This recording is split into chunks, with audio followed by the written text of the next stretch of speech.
This video will contain spoilers on all things Twin Peaks. So if you aren't caught up on all of Twin Peaks up through and including the Season 3 finale, please be warned. A great abundance of spoilers are about to begin.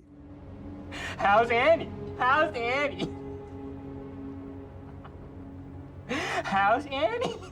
The good Dale is in the lodge, and he can't leave. Write it in your diary. I'll see you again in 25 years. Meanwhile,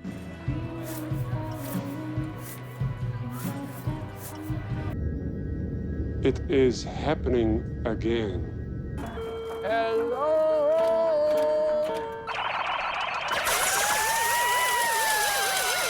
What year is this?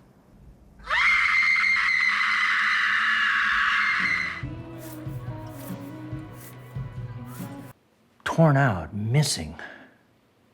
And there's still one missing. Say hello to Gordon if you see him. He'll remember the unofficial version. It is happening again. Again.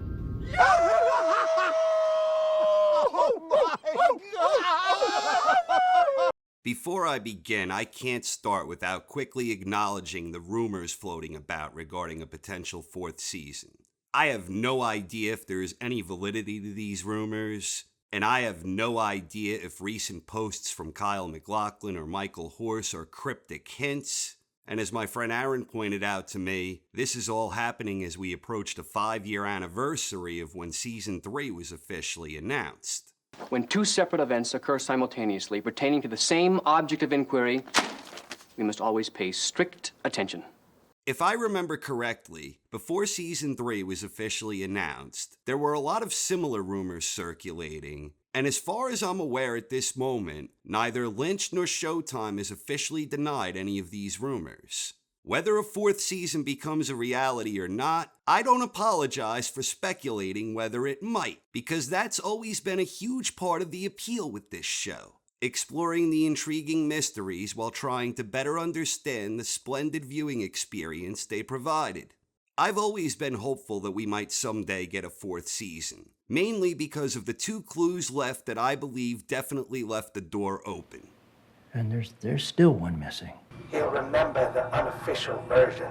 Regarding the last missing diary page, a lot of people think that's represented by Carrie Page, that one way or another that information resided within Carrie. Regardless, the more interesting clue left by Philip Jeffries, that Cole would remember the unofficial version.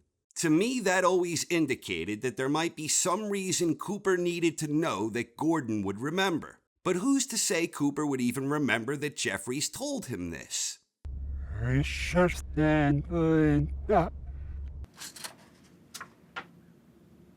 Richard. Linda. The one scene that struck me most on my recent rewatch was the scene when Cooper was at Judy's. Cooper wasn't especially thrilled about having the coffee, and that indicated an inner struggle between the recently reunited Coopers, where I believe Mr. C may well have had the upper hand. After all, Mr. C seemed to be the one steering the ship with Bob, where Bob almost seemed like a dormant superpower that succumbed to the will of Mr. C. Mr. C was the side that had the experience points here. The conflict at play here in this entire scene is very interesting. Good Coop is definitely in there somewhere as his white knight tendencies play strong, but perhaps too strong. Cooper is rather uncharacteristically aggressive here, and he's also more than a bit threatening when dealing with the lady he just defended, as he demands the other waitress's address while deep frying some cowboy weapons. It's also striking that the actress he's defending is Clint Eastwood's daughter. And in this particular scene, the conflicted versions of Cooper are almost acting as a classic Eastwood character. I'm specifically reminded of the preacher kicking all sorts of ass with the hickory stick in Pale Rider, but there are countless examples of this. There's nothing like a nice piece of hickory. I've never personally been a big fan on the Dreamer theories, but that's not to say I believe they are without merit. After all, Twin Peaks has a strong connection where dreams have been known to have an impact on real-world events. Laura, Cooper, Carrie Page, Richard, they are all popular choices in the role of the dreamer. It's also ironic that when this whole idea of who is the dreamer first surfaced, it was Cole's character literally describing a dream he had while posing that question. But regarding the dreamer theory, even though I don't find any one dream theory to be completely satisfactory for my tastes, Richard as the dreamer sure does have a lot of appeal, mainly because of that inner conflict it represented between the reunited Coopers. Did Cooper need his darker side to help achieve victory? Or did Mr. C need his good side so he can persuade Carrie to follow him to Sarah's? I still believe ample evidence suggests the compelling possibility that Mr. C emerged victorious, and that, in part, explains why Diane saw herself just before Cooper became confused. We saw two Dianes there, and Diane had acted as an agent for Mr. C throughout almost the entire season, and long before that even.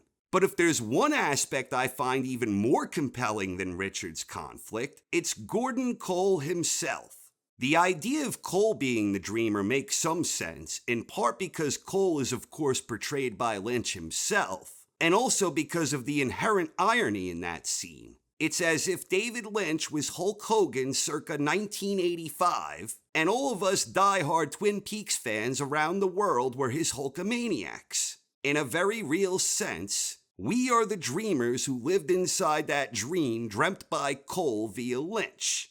So why will Gordon Cole remember the unofficial version? I have no idea, but Cole sure seems to be full of secrets. And while I never believe we will ever fully understand the scope of exactly what he knows and when he knew it, I sure would love to learn even just a little bit more about that. I have no idea whether a fourth season of Twin Peaks will ever happen, but regardless of whether it does or whether it does not, I will always treasure the viewing experience provided by Season 3, and I'll always be itching for the possibility of more. Thanks for watching, everyone. Hope you enjoyed, and have a wonderful night.